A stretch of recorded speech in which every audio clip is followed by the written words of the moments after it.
Hey, you're with your business editor Vishal, Krishna, and I've got a friend all the way from San Francisco, which is my favorite city across the world. And hi, Amit, how are you?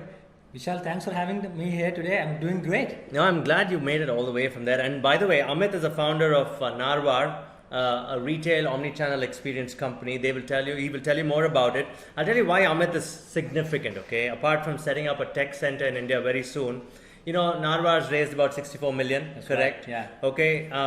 That company has worked with 500 large retailers, and by the way, they've served 4 billion customer transactions. That's right, yeah. That's a lot, Amit, and Yeah. you have to tell me your journey Right. and also the tech behind it. But I want to know what Narvar means first. Great. Now, as you know, a little bit about the company.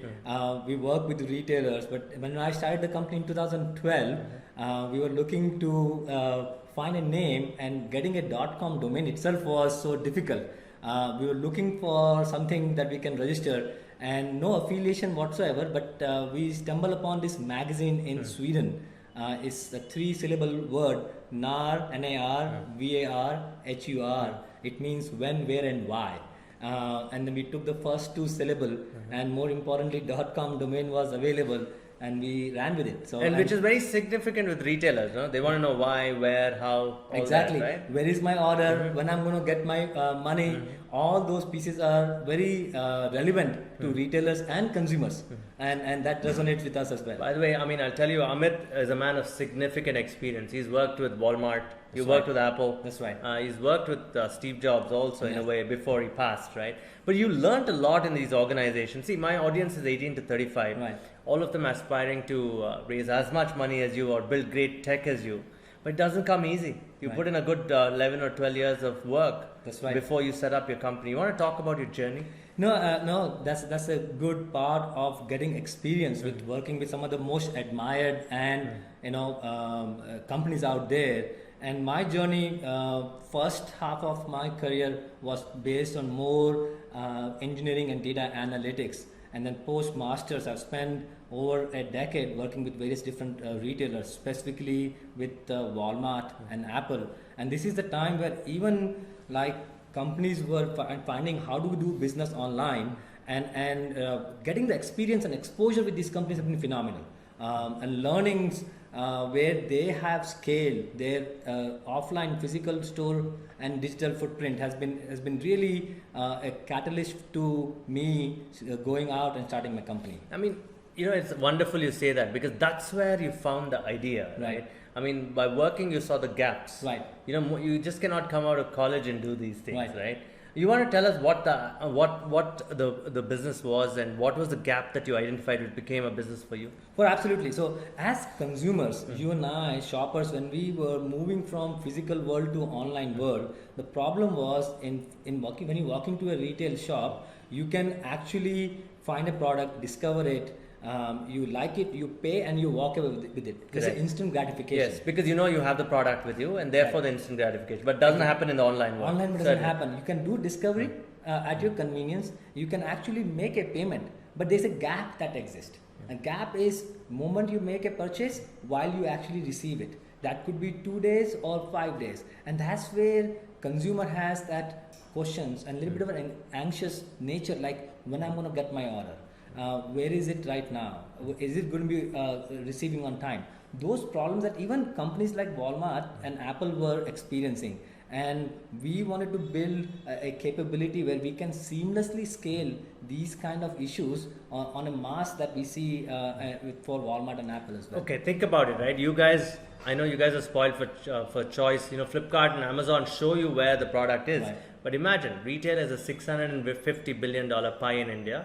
There are thousands of other retailers who Right. don't have this kind of technology, who also have a digital presence. Right. Right? It's the same in the USA. That's right. It's not just about Walmart. It's not just about Amazon. Or it's not just about some big e-commerce company. It's about the thousands of retailers who don't have access to this kind of tracking methodology, Right. or helping customers understand where their product is, right? Right. And also the customer service after. Yeah. Right. So we call it like, how do you really engage customer engagement and messaging, right? That's where we look at it, because not only on the retail side, then you have all the operations that happens behind the scenes, all the couriers, all the logistics. So how do you seamlessly connect and leverage that analytics to provide proactive notification.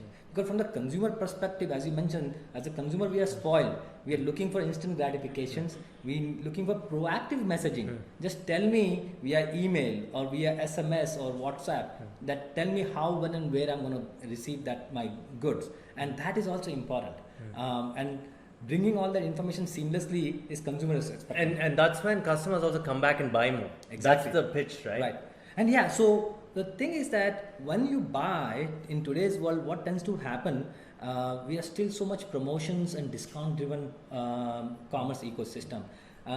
As a consumer, I bought something, but retailer is not giving me more information. This is more of like out of sight, out of mind. All they are doing is putting one more promotions and coupon. You're absolutely right. You know, when I buy a blazer, for example, on any of these sites, they know I've paid the money, but the anxiety remains with me. Right. Does it fit me? Right. Will it come on time? Right. You know, can I send it back? These are typical questions that me as a consumer ask. Right. And this is what you've solved. Exactly. The thing is that as a consumer, we need to have some joy or fun in shopping online. While it is happening in the first half of the journey, but that back half of the journey, it becomes more overhead, more stress and more chores that we have to do as a shopper. So what we want to make sure is that how do I really build that customer engagement post purchase and really drive some of that trust and credibility that retailers need to offer to end consumer. And we help. Say I'm a retailer, Amit. I come to your team and I say that look, I've got say you're expanding the APAC region, so I'm going to typically wear the hat of an Indian retailer. Right. Say I'm expanding, say about I'm putting in about 50 odd brick and mortar stores. Right. I'm in the apparel business. Yeah. I might do a bit of grocery too. I'm low end fashion, but now I also want to offer an e-commerce experience. That's right. The typical question retailers tell me would be, okay, if I integrated something like a tracking mechanism, Right. Would it increase my repetition? Would it increase my costs, or Right. would it reduce my costs? Yeah. Are these the typical questions that they ask you? Absolutely. I mean, from the retailer's perspective, they're looking for 2 or 3 things. They're looking for, can I get more additional incremental revenue? Okay. Right?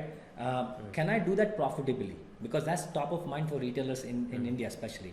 Like, I don't want to spend more money and more operational expense. And third, yes, I can go get more money in a more profitable way. Can I provide better customer experience? So those are the things that are important.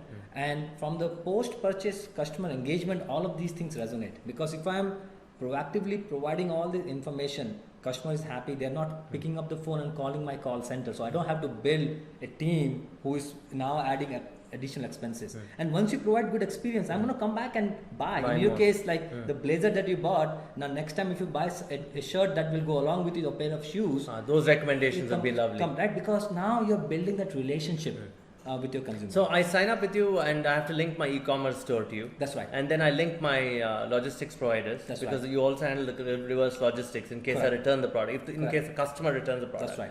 So I pay you for the customer touch points, the messaging. Correct. The tech handles the messaging. So yeah, so I send you all the content and everything. So that's a good question. So since we have done all the integration with all the couriers and logistics companies, there's a one-time plugin to your e-commerce platform, and from there we handle all the different customer communication and touch point, because our systems are on cloud. Right. So that helps us scale our business very seamlessly. All the retailers struggle with reverse logistics, and their solutions also solve that. You talk about fragmented experience, right? When I'm returning a product, it's a pain. Right. The retailers, the e-commerce guys say, why do you want to return it? Right. For example, in the US, you can still go in and return it, and they'll no questions asked. Right. They'll give you money back. They'll refund it to you. Right. But here it's a bit dodgy. Sometimes it is there, sometimes it is not there. Very broken. Right. But that's what you've solved also. It is, because it's the bookend of your homepage. You have to build that relationship with the consumer, because we have made the shopping easy, right? I can buy how, when and where.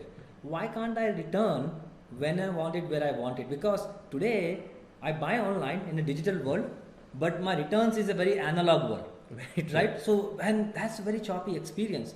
And you're right, as retailers are thinking very transactional way, that how can I save money a little bit from the transaction, not taking that lifetime value, that how much you want to spend on an ongoing basis with retailers. So you also plug into the ERPs or the logistics providers. Right. How do I do that? I mean, should I give them your login or something? Should I give them my login to access your system? I mean, that's even How better. does it Right? work? So we integrate seamlessly. For example, here Ecom Express or Delivery Express Brie, all of those companies we have integrated. So you don't even have to do any of those. It's a separate business line, is it? I mean, can I also, when I say return on a e-commerce app, Right. through your system I can connect with any of the logistics providers? Correct. Okay, so I have a choice. You're right. But I won't know which brand of logistics company will You pick it can up, but pick and somebody will pick it. I can pick and choose also. Pick and choose. So I think you bring a good question. So as a retailer, we provide a platform, and there are multiple applications of products that you can opt in. As you mentioned, customer communication. That you can opt into that. You can opt into returns piece of it. Or we also have what we call the customer shipping, where how do I give you a much more predictable and proactive date at the time of shopping. So retailers can opt into any of these capabilities. Okay, some of our audience likes, apart from these tech questions, most of them want to understand how you raised 64 million. Right. I mean, 6 years in the business, Right. 64 million, 500 retailers. Right. Must not have been easy in the early days when you walked out of Apple. I mean, you didn't walk out. You had this business opportunity. You started this. Right. Talk about your first fundraise. Right. How easy or difficult was it, or how talk about your narratives that got the VCs interested. Was it an idea stage? And I'm glad that you mentioned that, because as you and I were talking earlier, nothing goes as per plan. So I would say even my first round of funding conversation didn't go as per plan. Interesting. So nothing goes as planned. So you guys shouldn't worry. There'll be not a naysayers. No. A lot of times you're wrong at it too, right? Absolutely. And I think I would say is that as an entrepreneur, we all have to have that conviction. Why are we doing and what are we doing? I mean, that is really important, because that will carry you through all these journeys, which will be up and down. So, for me personally, in the first round when we went to raise money, retailers, it's a very in a competitive environment. So investors wanted to know, do we have significant proof points where this is going to take off or not? Because this whole post-purchase customer engagement and messaging was even new when I started the company in the US. I mean, there's a lot of education and awareness that is needed, not only for employees, not only for retailers, but for investors as well. So being a brand new piece, I didn't get to raise money. It's true. And the other thing is, a lot of people give you point solutions. For example, I was talking about a company that does only the way things fit for you and how you can improve engagement. Right? That's a point solution. That's right. Right?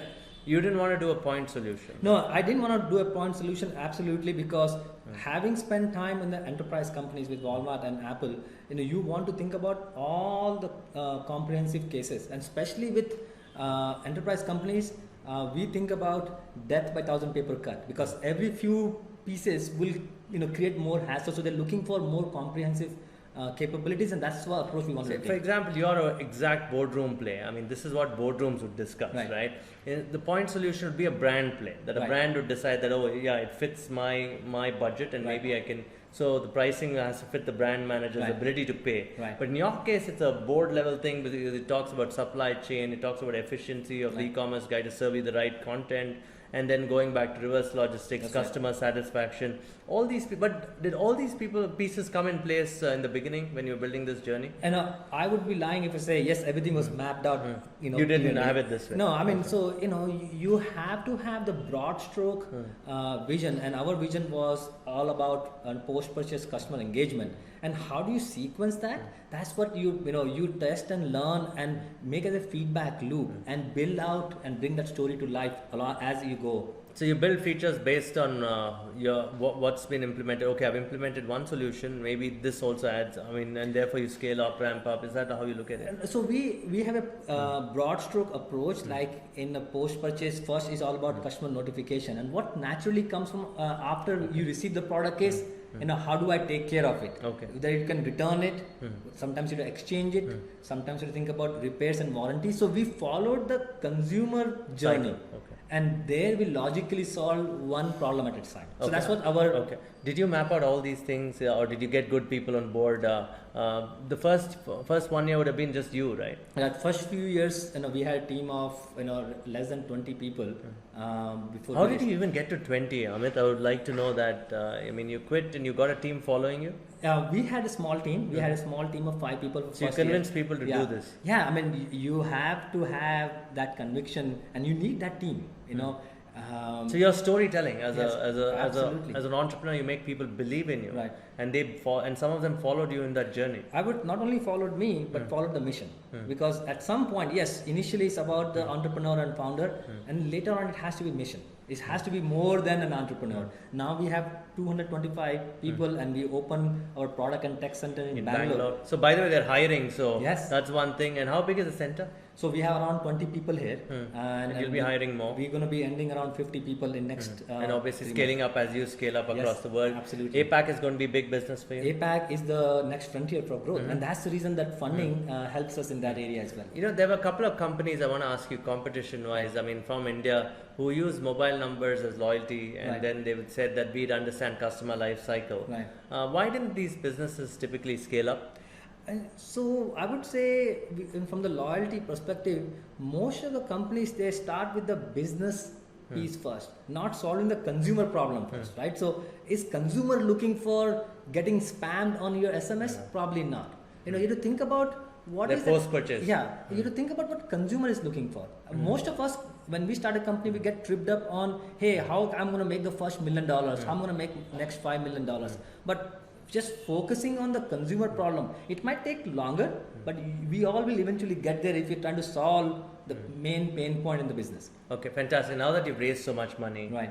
Is it more work, or is there more? Do you find time to mentor other startups in the ecosystem? You're in the Bay Area, of course. Right. Do you come back to India at all? I do spend, now that we have office in Bangalore, I do plan to spend more time in Bangalore. Yes, I mean, you do both. Yes, more money means more challenges in a good And way. responsibilities. Yes, absolutely. And then you want to make sure you surround yourself with amazing people that will carry you through, and then you pay it back.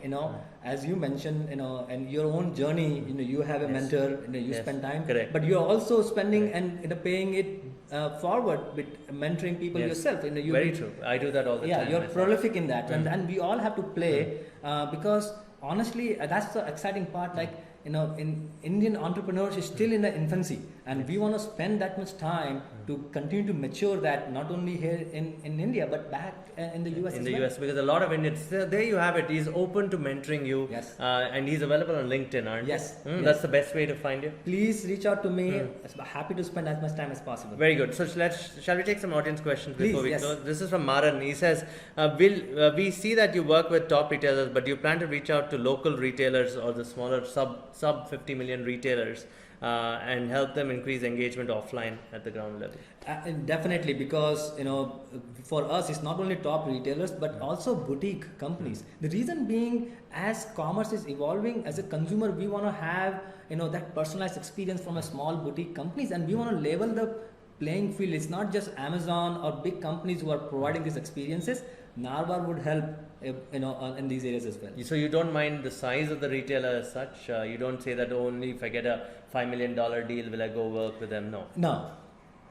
That's okay. So you do work with smaller companies. Yes. That's a given. Yes. By the way, they're a SaaS company. You can go Yes. check them out. You can just sign up with them, right? Absolutely. You don't do any consulting as such, right? No, it's more all product. There's Product. no services from Very us. good, very good. So this is Gautam Bera who says, how do you partner with public sector? We belong to one NGO and we handle, sort of retail because they take donations and they handle a lot of people. Can your product work in such a scenario?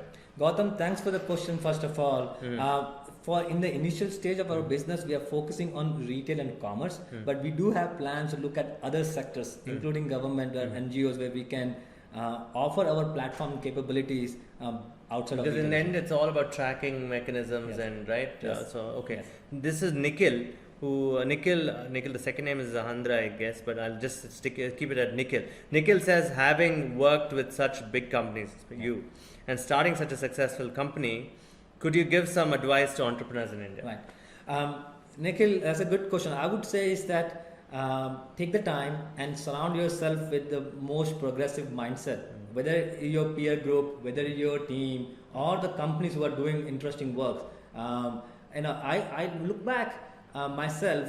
Initially, when we are straight out of college or program, we tend to gravitate towards established companies.